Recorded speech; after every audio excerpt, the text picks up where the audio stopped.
जितने भी वहाँ के मैन्युफैक्चरर हैं वो चाहे सीकेडी में अपने अपने पार्ट को डिस्प्ले करे और चाहे वो अपना कंप्लीट प्रोडक्ट डिस्प्ले करे और ऑनलाइन 24/7 वो उपलब्ध रहे, तो पूरी दुनिया को हमारे सातों डिस्प्ले सेंटर दिखना शुरू हो जाए कि ये प्रोडक्ट यहाँ पे इस एरिया में सुपर स्पेशलाइजेशन है।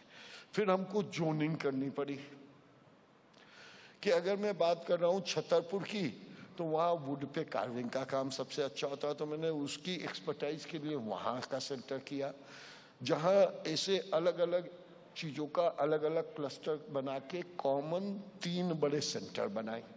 फिर मैंने कहा कि मध्य प्रदेश का स्प्रेड कैसा है कि मैंने अगर बैतूल में एक क्लस्टर डिसाइड किया तो दूसरा क्लस्टर मैंने नीमच में डिसाइड किया, जो राजस्थान गुजरात को फीड करेगा, बैतूल वाला विदर्भ और पूरे महाराष्ट्र को फीड करेगा।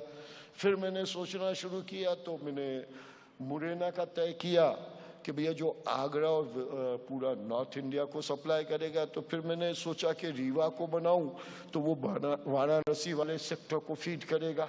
तो ऐसे मैंने 7 मध्य प्रदेश की बॉर्डर के जोन में 6 जोन में बनाए और 2 सेंटर में बनाए, इंदौर और भोपाल, क्योंकि कॉमर्शियल इकोसिस्टम आज हमारा इन 2 शहरों में है जी। मैं ब्रॉडर गाइडलाइन। अब उसके बाद मैंने टेक्नोलॉजी के बाद आई कि भैया कास्ट ऑफ प्रोडक्शन चाइना से 20% सस्ती कैसे लाई जाए, that was the second challenge. वरना भारत का पैसा नहीं, ये भारत का बड़ी बात बोल रहे हैं, चाइना से सस्ता हिंदुस्तान में मिलेगा। यस, आई सेड दैट मेरा फर्नीचर इन क्लस्टर में 3 साल के बाद मिनिमम 40% आज की कीमत से सस्ता होगा, उसकी मैन्युफैक्चरिंग कास्ट 40% कम आएगी। और मैंने उसके रीजन आपको जस्टिफाई किए, और आपकी अगर कास्ट अकाउंटेंट को बिठाओगे, क्योंकि ये सब काम मैं अपनी फैक्ट्री में 30 साल पहले कर चुका हूं कि how to decide and design the product and the factory, that is why I did all this.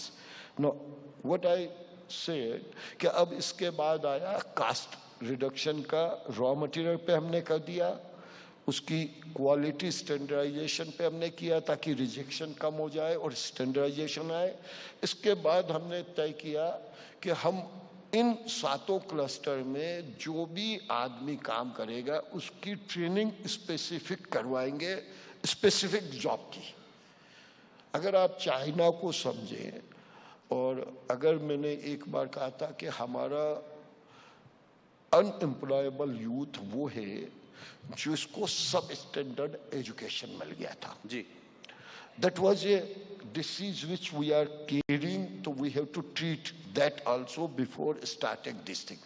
तो हमने ये तय किया कि हमारे यहाँ जितने बच्चे एम्प्लॉय होंगे उसके लिए हर बच्चे के इन क्लस्टर में एम्प्लॉयमेंट पे 10,000 रुपया मध्य प्रदेश की सरकार देगी, और उस स्किल डेवलपमेंट कम टेक्नोलॉजी सेंटर में उसकी स्पेसिफिक जॉब की ट्रेनिंग होगी।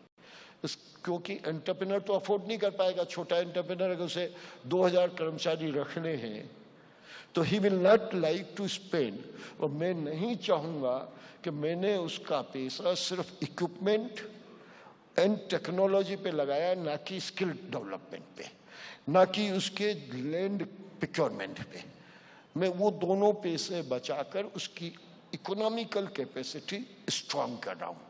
Now, the third and the last issue comes, मैंने ये भी डिसाइड कर दिया कि हर वर्कर की 200 वर्कर तक एक फैक्ट्री में इन 7 क्लस्टर में जितने भी यूनिट होंगे 5,000 रुपया महीना मध्य प्रदेश की सरकार इसको तनख्वाह देगी एडिशनल। चेंज ऑफ जॉब नहीं होगा, स्टेबिलिटी आएगी, क्वालिटी का स्टैंडर्डाइजेशन होगा। और ये मेरी सब कास्ट, फिर मैंने स्पेशल जी कैबिनेट से बिल पास करवाया कि इंटरेस्ट सबवेंशन और दे दो 2% का, ताकि 5% जो चाइना में पैसा मिलता है वही कास्ट ऑफ मनी यहाँ पे भी आ जाए। फिर मैंने पावर, जो हमारे यहाँ ज़्यादा एक्सपेंसिव है मध्य प्रदेश में, मेरी निगाह में इंडस्ट्री को पावर 5 रुपये पर यूनिट से ज़्यादा महंगी नहीं मिलनी चाहिए अगर उसे इंटरनेशनल सिनेरियो में ले जाना है। तो मैंने उसकी कास्ट पावर की सब्सिडाइज 1 रुपया 80 पैसा मेरी तरफ से और 1 रुपया नई इंडस्ट्री को मध्य प्रदेश की सरकार देती है। तो डिपार्टमेंट और सरकार ने मिलकर उसकी कॉस्ट बिलो 5 रुपए ले आए। ना ऑल दीज इफेक्ट में कैलकुलेट करता हूं तो फर्नीचर की कास्ट 50% कम होगी, लेकिन उस चीज को एकदम कोई एब्जॉर्ब कर पाए उसका प्रोसेस टाइम होता है। पूरा इकोसिस्टम बनना, इकोसिस्टम को इम्प्लीमेंटेशन में लाना, इसलिए उसका मैंने 3 साल का समय लिया। अब मैंने क्या किया कि ना तो मैंने कोई इंडस्ट्रियल एरिया बनाया 2 साल में, मैंने सीधा एरिया मार्क किया, वहाँ की एसोसिएशन को बोला आप अपने यूनिट तय करो, आप अपनी कास्ट करिए, तय करिए, और मैं अनडेवलप्ड लैंड दे रहा हूँ, आप अपने हिसाब से बिल्डिंग के साथ लैंड डेवलप करो, उसकी मेंटेनेंस भी खुद करो। अभी क्या होता है, अभी पहले इंडस्ट्रियल एरिया बनता 2 साल लगते हैं, 3 साल लगते हैं मिनिमम।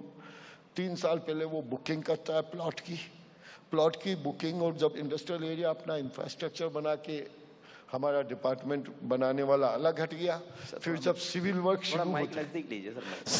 जब शुरू होता है तो आधी सड़कें टूट जाती है, पाइपलाइनें टूट जाती है, नई वो होती है, और फिर एलिगेशन लगता है कि इंडस्ट्रियल एरिया प्रॉपरली नहीं दिखता है।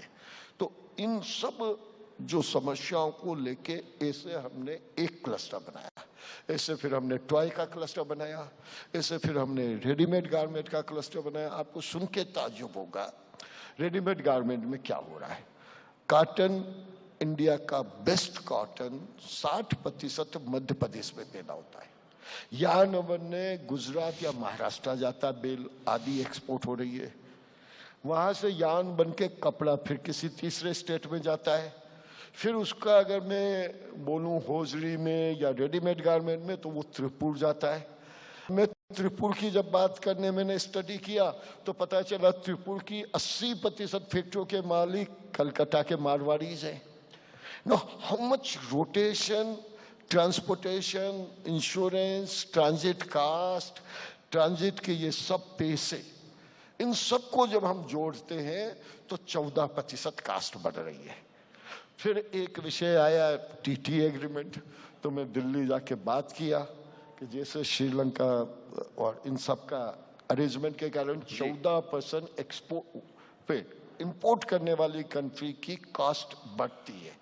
तो अब मध्य भारत की सरकार, मैंने कॉमर्स मिनिस्टर से बात किया, उनने ये प्रस्ताव दिया, तो 27-28% रेडीमेड गारमेंट की भी कॉस्ट कम कर रहे हैं हम एक्सपोर्ट मार्केट के लिए, और लोकल मार्केट के लिए 17 से 18% कॉस्ट कम डाउन आ जाती है। सेम कॉन्सेप्ट यहाँ पे भी अपना लिया, तो मैंने रेडीमेड गारमेंट के क्लस्टर बना दिए, बुरहानपुर में बना दिए, एक प्राइवेट बन गया, एक सरकारी बन गया। वहाँ कम से कम 80,000 लोगों का रोजगार नया पैदा हो जाएगा। फर्नीचर क्लस्टर में मेरे को लग रहा है कि मैं 1 लाख लोगों का नया रोजगार पैदा कर दूंगा इन 8 क्लस्टर में। मुझे लगता है टॉय क्लस्टर में मैं रोजगार पैदा कर दूंगा। और मैंने बंसल न्यूज के खास कार्यक्रम से आप तस्वीरें देख रहे थे। मध्य प्रदेश सरकार में मंत्री ओम प्रकाश सकलेचा संबोधित कर रहे थे। एक छोटे